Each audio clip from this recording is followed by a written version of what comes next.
मेरे प्यारे देशवासियों, मैं आप सभी को स्वतंत्रता दिवस की हार्दिक शुभकामनाएं देती हूँ। सभी देशवासी 78वें स्वतंत्रता दिवस का उत्सव मनाने की तैयारी कर रहे हैं। ये देखकर मुझे बहुत खुशी हो रही है। स्वाधीनता दिवस के अवसर पर लहराते हुए तिरंगे को देखना, चाहे वो लाल किले पर हो, राज्यों की राजधानियों में हो या हमारे आसपास हो, हमारे हृदय को उत्साह से भर देता है। ये उत्सव 140 करोड़ से अधिक देशवासियों के साथ अपने इस महान देश का हिस्सा होने की हमारी खुशी को अभिव्यक्त करता है। जिस तरह हम अपने परिवार के साथ विभिन्न त्यौहार मनाते हैं, उसी तरह हम अपने स्वतंत्रता दिवस और गणतंत्र दिवस को भी अपने उस परिवार के साथ मनाते हैं जिसके सदस्य हमारे सभी देशवासी हैं। 15 अगस्त के दिन देश विदेश में सभी भारतीय ध्वजारोहण समारोह में भाग लेते हैं, देशभक्ति के गीत गाते हैं और मिठाइयाँ बांटते हैं। बच्चे सांस्कृतिक कार्यक्रम में भाग लेते हैं। जब हम बच्चों को अपने महान राष्ट्र तथा भारतीय होने के गौरव के बारे में बातें करते हुए सुनते हैं, तो उनके उद्गारों में हमें महान स्वतंत्रता सेनानियों की भावनाओं की प्रतिध्वनि सुनाई देती है। हमें ये अनुभव होता है कि हम उस परंपरा का हिस्सा है जो स्वाधीनता सेनानियों के सपनों और उन भावी पीढ़ियों की आकांक्षाओं को एक कड़ी में पिरोते हैं, जो आने वाली वर्षों में हमारे राष्ट्र को अपना संपूर्ण गौरव पुनः प्राप्त करते हुए देखेंगे। इतिहास की इस श्रृंखला की एक कड़ी होने का बोध हमारे अंदर विनम्रता का संचार करता है। ये बोध हमें उन दिनों की याद दिलाता है जब हमारा देश विदेशी शासन के अधीन था। राष्ट्रभक्ति और वीरता से ओतप्रोत देश प्रेमियों ने अनेक जोखिम उठाए और सर्वोच्च बलिदान दिए। हम उनकी पावन स्मृति को नमन करते हैं। उनके अथक प्रयासों के बल पर भारत की आत्मा सदियों की नींद से जाग उठी। अंतर्धारा के रूप में सदैव विद्यमान रही हमारी विभिन्न परंपराओं और मूल्यों को पीढ़ी दर पीढ़ी हमारे महान स्वाधीनता सेनानियों ने नई अभिव्यक्ति प्रदान की। मार्गदर्शक नक्षत्र की तरह राष्ट्रपिता महात्मा गांधी ने स्वाधीनता संग्राम की विभिन्न परंपराओं और उनकी विविध अभिव्यक्तियों को एकजुट किया। साथ ही सरदार पटेल, नेताजी सुभाष चंद्र बोस और बाबा साहेब आम्बेडकर तथा भगत सिंह और चंद्रशेखर आजाद जैसे अनेक महान जननायक भी सक्रिय थे। ये एक राष्ट्रव्यापी आंदोलन था जिसमें सभी समुदायों ने भाग लिया। आदिवासियों में तिलका मांझी, बिरसा मुंडा, लक्ष्मण नायक और फूलो जानो जैसे कई अन्य लोग थे जिनके बलिदान की अब सराहना हो रही है। हमने भगवान बिरसा मुंडा की जयंती को जनजातीय गौरव दिवस के रूप में मनाना शुरू किया है। अगले वर्ष उनकी 150वीं जयंती का उत्सव राष्ट्रीय पुनर्जागरण में उनके योगदान को और अधिक गहराई से सम्मान देने का अवसर होगा। मेरे प्यारे देशवासियों, आज 14 अगस्त को हमारे देश विभाजन विभीषिका स्मृति दिवस मना रहा है। ये विभाजन की भयावहता को याद करने का दिन है। जब हमारे महान राष्ट्रों का विभाजन हुआ तो लाखों लोगों को मजबूरन पलायन करना पड़ा। लाखों लोगों को अपनी जान गंवानी पड़ी। स्वतंत्रता दिवस मनाने से एक दिन पहले हम उस अभूतपूर्व मानवीय त्रासदी को याद करते हैं और उन परिवारों के साथ एकजुट होकर खड़े होते हैं जो छिन्न भिन्न कर दिए गए थे। हम अपने संविधान की 75वीं वर्षगांठ मना रहे हैं। हमारे नवस्वाधीन राष्ट्र की यात्रा में गंभीर बाधाएं आई है। न्याय, समानता, स्वतंत्रता और बंधुता के संवैधानिक आदर्शों पर दृढ़ रहते हुए हम इस अभियान के साथ आगे बढ़ रहे हैं कि भारत विश्व पटल पर अपना गौरवशाली स्थान पुनः प्राप्त करे। इस वर्ष हमारे देश में आम चुनाव हुए। कुल मतदाताओं की संख्या लगभग 97 करोड़ थी, जो एक ऐतिहासिक कीर्तिमान है। मानव समुदाय इतिहास की सबसे बड़ी चुनाव प्रक्रिया का साक्षी बने। इस तरह के विशाल आयोजन के सुचारू और त्रुटि रहित संचालन के लिए भारत का निर्वाचन आयोग बधाई के योग्य है। मैं उन सभी कर्मचारियों और सुरक्षा कर्मियों का आभार व्यक्त करती हूँ जिन्होंने भीषण गर्मी का सामना करते हुए मतदाताओं की मदद की। इतनी बड़ी संख्या में लोगों द्वारा मताधिकार का प्रयोग करना वस्तुतः लोकतंत्र की विचारधारा का प्रबल समर्थन है। भारत द्वारा सफलतापूर्वक चुनाव आयोजित करने से पूरे विश्व में लोकतांत्रिक शक्तियों को ताकत मिलती है। मेरे प्यारे देशवासियों, वर्ष 2021 से वर्ष 2024 के बीच 8% की औसत वार्षिक वृद्धि दर हासिल करके भारत सबसे तेज गति से बढ़ने वाली बड़ी अर्थव्यवस्थाओं में शामिल है। इससे न केवल देशवासियों के हाथों में अधिक पैसा आया है, बल्कि गरीबी रेखा से नीचे रहने वाले लोगों की संख्या में भी भारी कमी आई है। जो लोग अभी भी गरीबी से पीड़ित हैं, उनकी सहायता करने के साथ साथ उन्हें गरीबी से बाहर निकालने के लिए भी सभी प्रयास किए जा रहे हैं। उदाहरण के लिए कोविड-19 के शुरुआती चरण में आरंभ की गई पीएम गरीब कल्याण अन्न योजना के तहत लगभग 80 करोड़ लोगों को मुफ्त राशन दिया जा रहा है, जो ये भी सुनिश्चित करते हैं कि जो लोग हाल ही में गरीबी से बाहर आए हैं, उन्हें पुनः गरीबी में जाने से रोका जा सके। ये हम सभी के लिए गर्व की बात है कि भारत दुनिया की 5वीं सबसे बड़ी अर्थव्यवस्था बन गए हैं और हम शीघ्र ही विश्व की 3 शीर्षस्थ अर्थव्यवस्थाओं में स्थान प्राप्त करने के लिए तैयार है। ये सफलता किसानों और श्रमिकों की अथक मेहनत, नीति निर्माताओं और उद्यमियों की दूरगामी सोच तथा देश के दूरदर्शी नेतृत्व के बल पर ही संभव हो सकी है। हमारे अन्नदाता किसानों ने उम्मीदों से बेहतर कृषि उत्पादन सुनिश्चित किया है।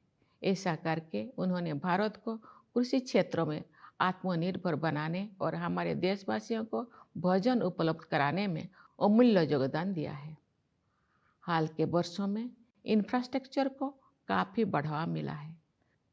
सुविचारित योजनाओं एवं प्रभावी कार्यान्वयन ने सड़कों और राजमार्गों, रेलवे और बंदरगाहों का जाल बिछाने में मदद की है। भावी प्रौद्योगिकी की अद्भुत क्षमता को ध्यान में रखते हुए सरकार ने सेमीकंडक्टर और आर्टिफिशियल इंटेलिजेंस जैसे कई क्षेत्रों को बढ़ावा देने पर विशेष बल दिया है। साथ ही स्टार्टअप्स के लिए एक आदर्श इकोसिस्टम भी बनाया है, जिससे उनके विकास को गति मिलेगी। इससे निवेशकों में भारत के प्रति आकर्षण और अधिक बढ़ गया है। बढ़ती हुई पारदर्शिता के साथ बैंकिंग और वित्तीय क्षेत्रों की कार्यकुशलता में वृद्धि हुई है। इन सभी बदलावों में अगले दौर के आर्थिक सुधारों और आर्थिक विकास के लिए मंच तैयार कर दिया है, जहां से भारत विकसित देशों की श्रेणी में शामिल हो जाएगा। तेज गति से हो रही न्यायपरक प्रगति के बल पर वैश्विक परिदृश्यों में भारत का कद ऊंचा हुआ है। G20 की अपनी अध्यक्षता के सफलतापूर्वक संपन्न होने के बाद भारत में ग्लोबल साउथ को मुखर अभिव्यक्ति देने वाले देश के रूप में अपनी भूमिका को मजबूत बनाया है। भारत अपनी प्रभावशाली स्थिति का उपयोग विश्व शांति और समृद्धि के विस्तार हेतु करना चाहता है। मेरे प्यारे देशवासियों, हमें संविधान निर्माता डॉक्टर B.R. अम्बेडकर के शब्दों को भी सदैव याद रखना चाहिए। उन्होंने ठीक ही कहा था और मैं उन्हें उद्धृत करती हूँ। हमें अपने राजनीतिक लोकतंत्र को सामाजिक लोकतंत्र भी बनाना चाहिए। राजनीतिक लोकतंत्र तब तक नहीं टिक सकता जब तक कि उसके आधार में सामाजिक लोकतंत्र ना हो। राजनीतिक लोकतंत्र की निरंतर प्रगति से सामाजिक लोकतंत्र को मजबूत करने की दिशा में की गई प्रगति की पुष्टि होती है।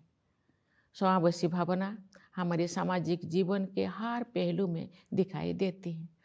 अपनी विविधताओं और बहुलताओं के साथ हम एक राष्ट्र के रूप में एकजुट होकर एक साथ आगे बढ़ रहे हैं। समावेश के साधन के रूप में अफर्मेटिव एक्शन को मजबूत किया जाना चाहिए। मैं दृढ़ता के साथ ये मानती हूँ कि भारत जैसे विशाल देश में कथित सामाजिक स्तरों के आधार पर कलहों को बढ़ावा देने वाले प्रवृत्तियों को खारिज करना होगा। सामाजिक न्याय सरकार की सर्वोच्च प्राथमिकता है। सरकार ने अनुसूचित जातियों, अनुसूचित जनजातियों और समाज के अन्य हाशियों के वर्गों के कल्याण के लिए अनेक अभूतपूर्व कदम उठाए हैं। उदाहरण के लिए प्रधानमंत्री सामाजिक उत्थान एवं रोजगार आधारित जनकल्याण यानी पीएम सूरज का उद्देश्य हाशिए पर के लोगों को सीधे वित्तीय सहायता प्रदान करना है। प्रधानमंत्री जनजातीय आदिवासी न्याय महाअभियान यानी पीएम जनमन ने एक जन अभियान का रूप ले लिया है। इसके तहत विशेष रूप से कमजोर जनजातीय समूह यानी पीवीटीजी की सामाजिक आर्थिक स्थितियों में सुधार के लिए निर्णायक कदम उठाया जा रहा है। National action for mechanized sanitation ecosystem यानी नमस्ते योजना के तहत यही सुनिश्चित किया जाएगा कि किसी भी सफाई कर्मचारी को सीवर और सेप्टिक टैंक की सफाई के जख्म भरे काम को हाथों से नहीं करना पड़ेगा। न्याय शब्दों के सबसे व्यापक अर्थ में अनेक सामाजिक आयाम सम्मानित हैं। उनमें से 2 आयामों पर मैं विशेष रूप से जोर देना चाहूँगी। वे आयाम हैं स्त्री पुरुष के बीच न्यायपूर्ण समानता तथा क्लाइमेट जस्टिस। हमारे समाज में महिलाओं को केवल समानता का ही नहीं बल्कि समानता से भी ऊपर का दर्जा दिया जाता है। हालांकि उन्हें परंपरागत पूर्वाग्रह का कष्ट भी झेलना पड़ा है, लेकिन मुझे ये जानकर खुशी होती है कि सरकार ने महिला कल्याण और महिला सशक्तिकरण को समान महत्व दिया है।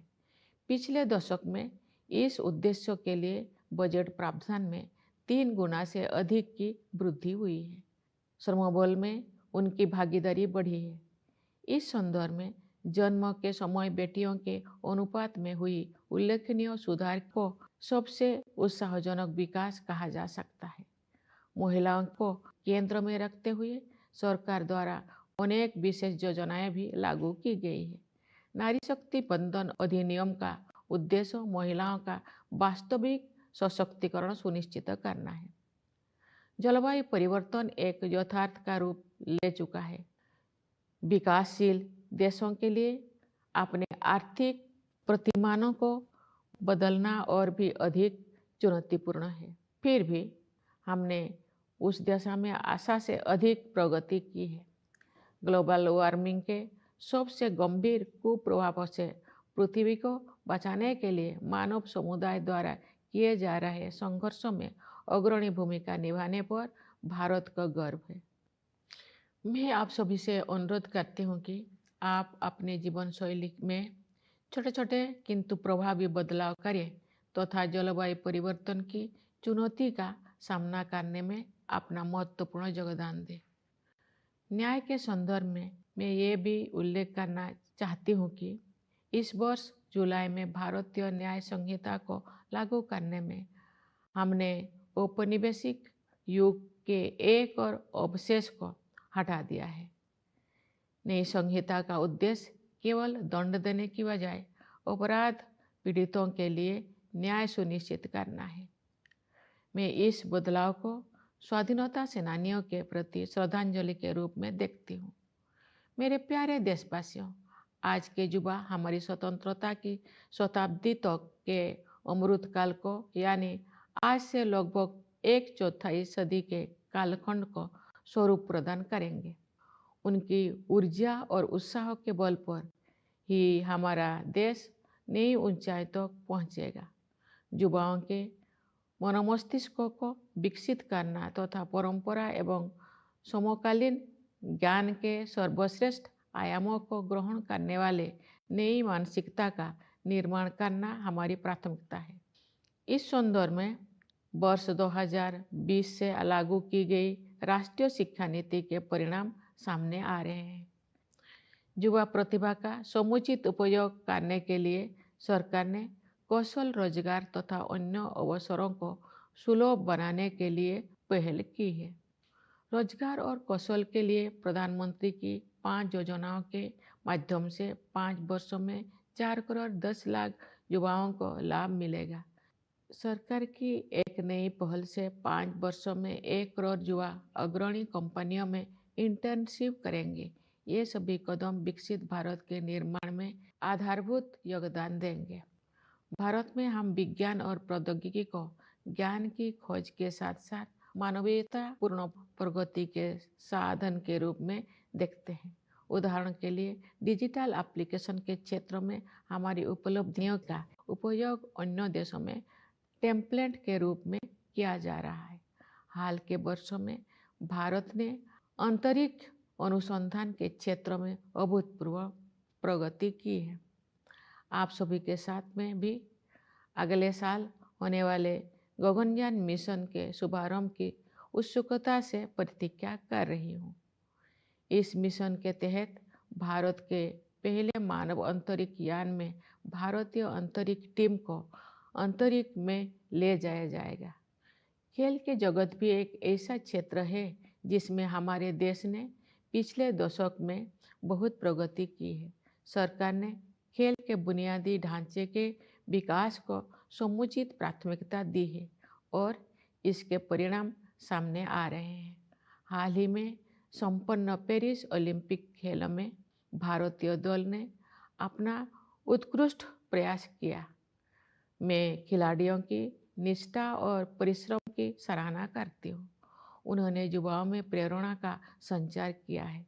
क्रिकेट में भारत ने T20 विश्व कप जीता, जिससे बड़ी संख्या में क्रिकेट प्रेमी आनंदित हुए।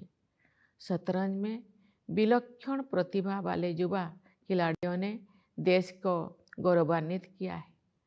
इसे शतरंज में भारतीय युग का आरंभ माना जा रहा है। बैडमिंटन, टेनिस और अन्य खेलों में हमारे युवा खिलाड़ी विश्व मंच पर अपनी पहचान बना रहे हैं। उनकी उपलब्धियों ने अगले पीढ़ी को भी प्रेरित किया है। मेरे प्यारे देशवासियों, पूरा देश स्वतंत्रता दिवस मनाने के लिए तत्पर है। इस उल्लासपूर्ण अवसर पर मैं आप सबको एक बार फिर बधाई देती हूँ। मैं सेनाओं के उन बहादुर जवानों को विशेष बधाई देती हूँ जो अपनी जान का जोखिम उठाते हुए भी हमारे स्वतंत्रता की रक्षा करते हैं। मैं पुलिस और सुरक्षा बलों के कर्मियों को बधाई देती हूँ जो पूरे देश में सतर्कता बनाए रखते हैं। मैं न्यायपालिका और सिविल सेवाओं के सदस्यों के साथ साथ विदेशों में नियुक्त हमारे दूतावासों के कर्मियों को भी अपनी शुभकामनाएं देती हूँ।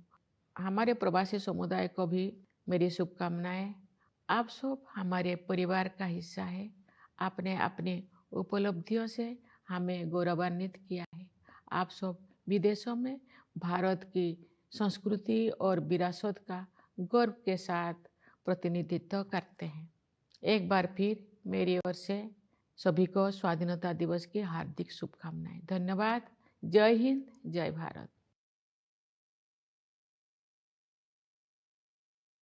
My dear fellow citizens, I extend to you all my heartiest Independence Day greetings. I am delighted to see the nation prepared to celebrate the 78th Independence Day, witnessing the tricolor unfurled on this occasion, be it at the Red Fort, at state capital, or in local neighborhoods, always thrills our hearts. It is an expression of the joy of being part of our great nation along with more than 1.4 billion fellow Indians. Just as we celebrate various festivals with our families, we celebrate our Independence Day and Republic Day with our family that comprises our fellow citizens. On 15th of August, in all parts of the country and also abroad, Indians participate in the flag hosting ceremonies, sing patriotic songs, and distribute sweets. Young children participate in cultural events. When we hear them talking about our great nation and about the privilege of being a citizen of it, we find in their words echoes of what our great freedom fighters used to say. Then we realize that we are part of a chain that binds the dreams of those who participated in the freedom struggle and the aspirations of those who will witness the nation regaining its full glory in the years to come. Realizing that we are links of this chain of history is humbling. It makes us recall the days when the nation was under a foreign rule. Patriotic and brave souls took immense risks and made supreme sacrifices. We salute their memory. Thanks to their unceasing labor, the soul of India awoke from centuries of torpor. Different traditions and values that had continued to live on beneath the surface found new expressions in several generations of great leaders. Unifying the diversity of traditions and their expressions was Mahatma Gandhi, father of the nation and our lodestar. Alongside, there were great leaders like Sardar Patel, Netaji Subhash Chandra Bose, and Baba Saheb Ambedkar, as well as Bhagat Singh, Chandrasekhar Azad, and many others. It was a nationwide movement in which all communities participated. Among tribals, there were Tilka Maji, Birsa Munda, Lakshman Naik, and Phulo Jano, among many more whose sacrifices are now being appreciated. We have started celebrating the birth anniversary of Bhagwan Birsa Munda as Janajatiya Gaurav Divas. Celebrations of his 150th birth anniversary next year will be an opportunity to further honor his contribution to the national reawakening. My dear fellow citizens, today on 14th August, the nation is observing Vibhajan Vibhishika Smriti Divas, a day to recall partition horrors. As the great nation was divided, millions had to suffer forced migration, lakhs of people lost their lives. A day before we celebrate Independence Day, we recall that unparalleled human tragedy and stand with the families that were torn asunder. We are celebrating the 75th year of the Constitution.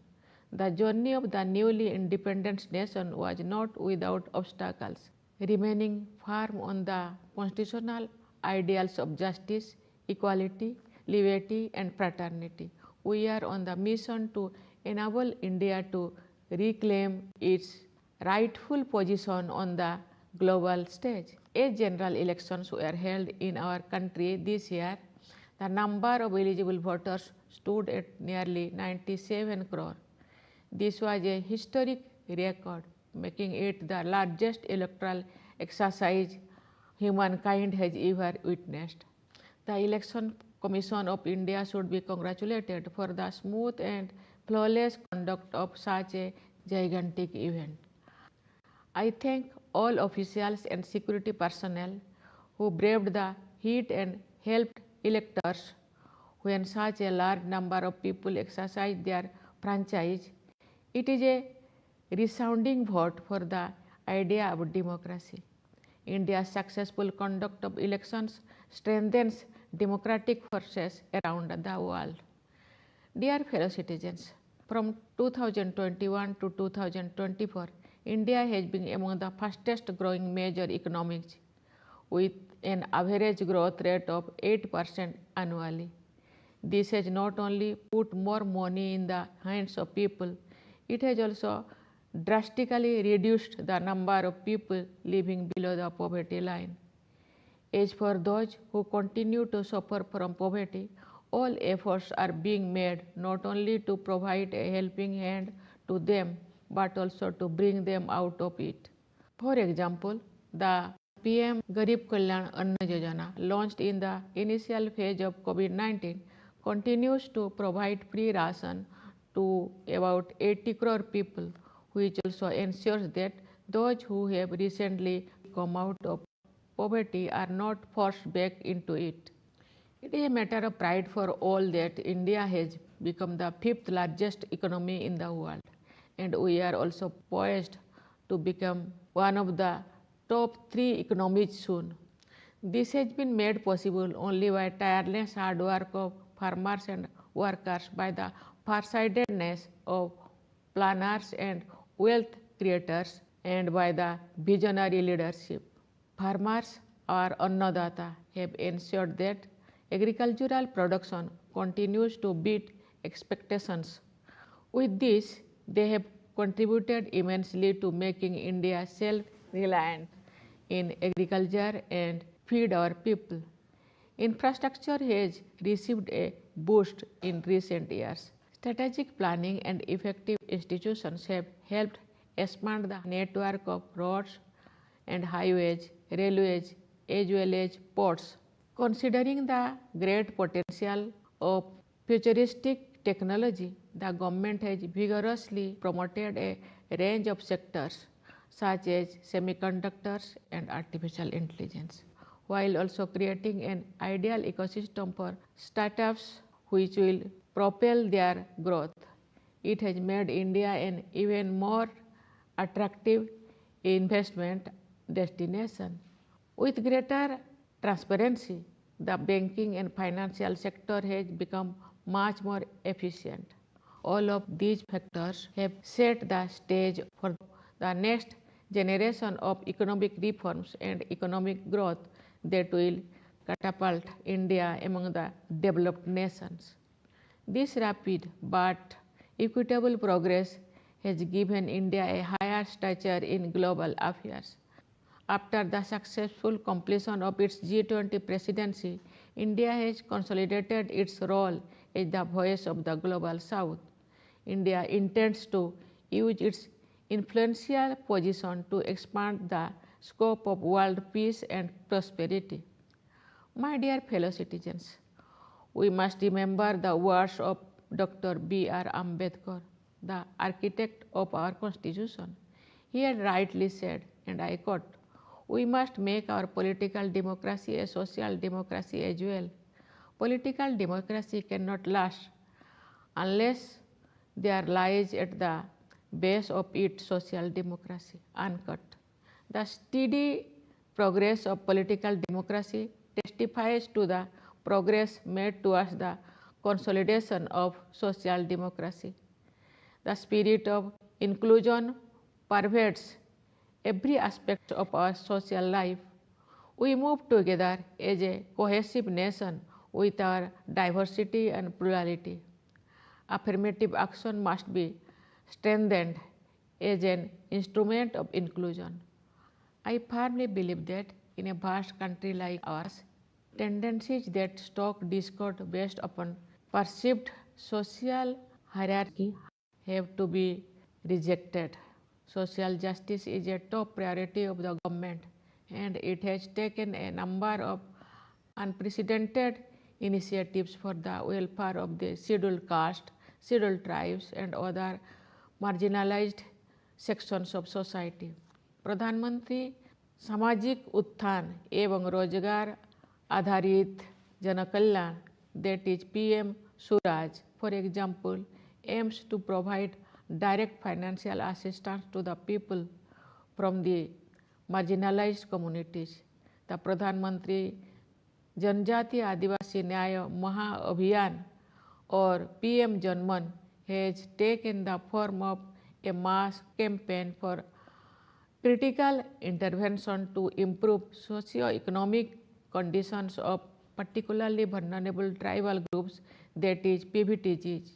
The National Action for Mechanized Sanitation Ecosystem or the Namaste scheme will ensure that no sanitation workers will have to manually engage in the hazardous task of sewer and septic tank cleaning.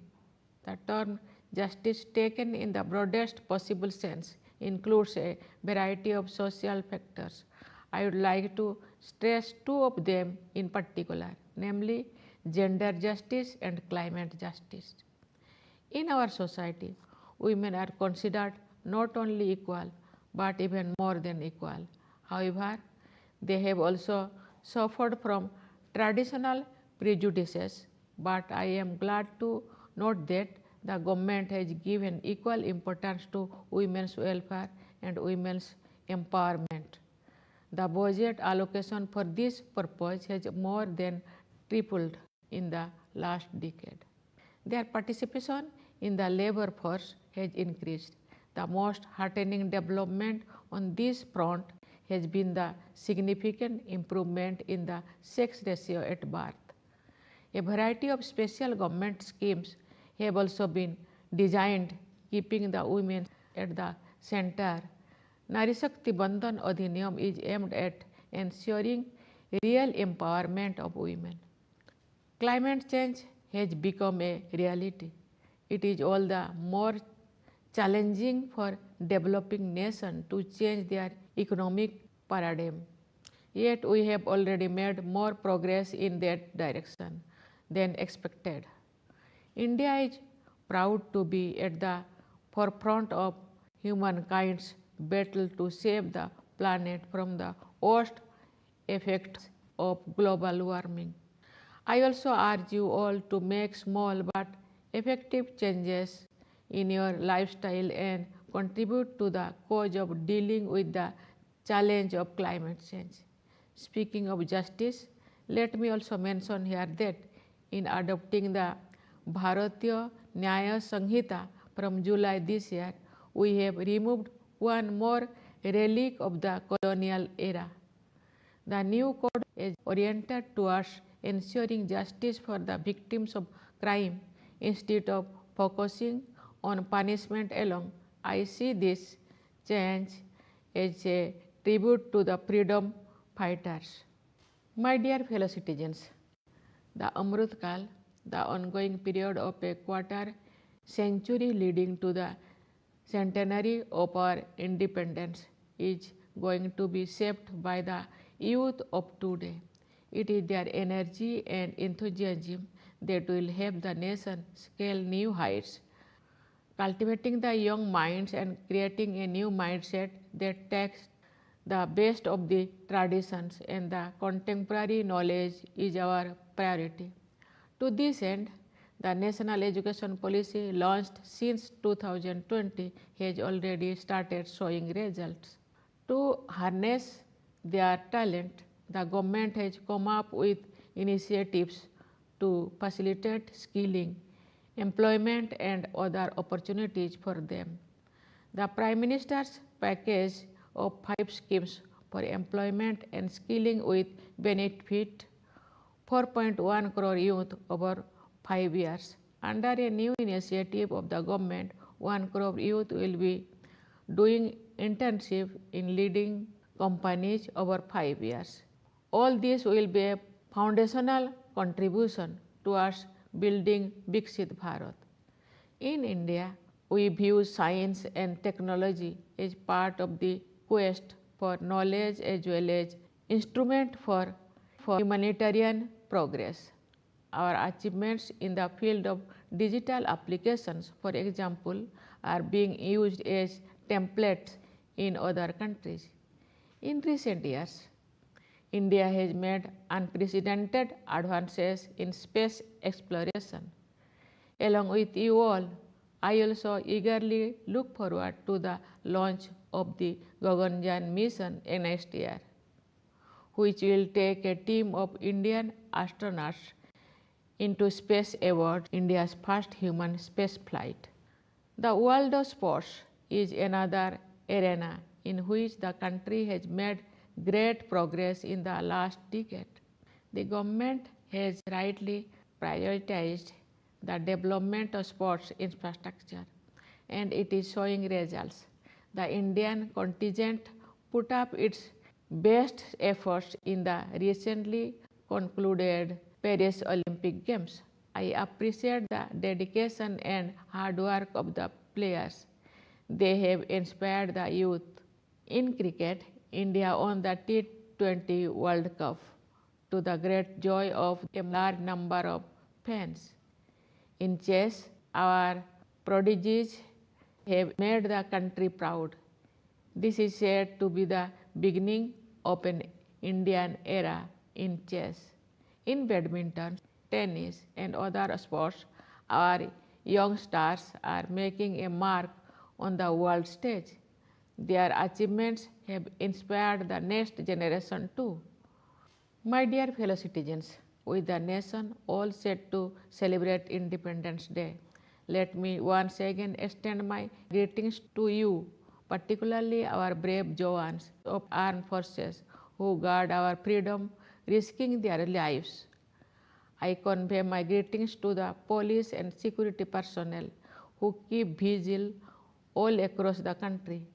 I also extend my greetings to the members of the judiciary and the civil services, as well as the officials of our missions abroad. My greetings also to our diaspora. You are part of our family, making us proud with your achievements. You are great representatives of India's culture and heritage. Once again, I wish everyone a very happy Independence Day. Thank you.